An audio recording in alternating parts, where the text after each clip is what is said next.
கடமையை செய்பவன் வெற்றி பெறுகிறான், கடமைக்கு செய்பவன் தோர்த்து போகிறான்னு சொல்லுவாங்க.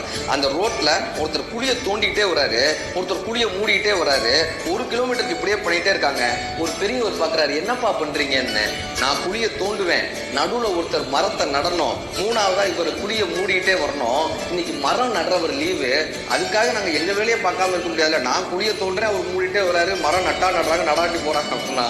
இப்படித்தான் பல பேர் தங்களுடைய வேலைகளை இன்னைக்கு செஞ்சுக்கிட்டு இருக்காங்க. அவர் ஒரு பெரிய பணக்காரரு, கப்பல் முதலாளி.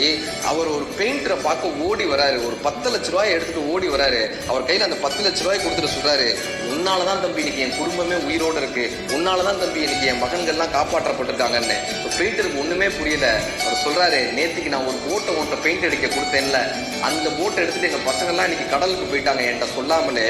அவங்க போனதுக்கு அப்புறம் தான் எனக்கு தெரியும் அந்த போட்ல பெரிய ஓட்டை இருந்துச்சு, இவங்க எப்படி திரும்ப போறாங்கன்ற பரித வச்சுக்கிட்டே இருந்தேன்.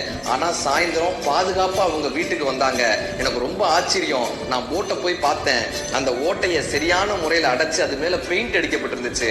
அது உன்னாலதான் சாத்தியமானது அப்படின்னு தெரிஞ்சதுக்கு அப்புறம் உனக்கு மிகப்பெரிய ஒரு நன்றி சொல்றதுக்காக வந்தேன் தம்பி.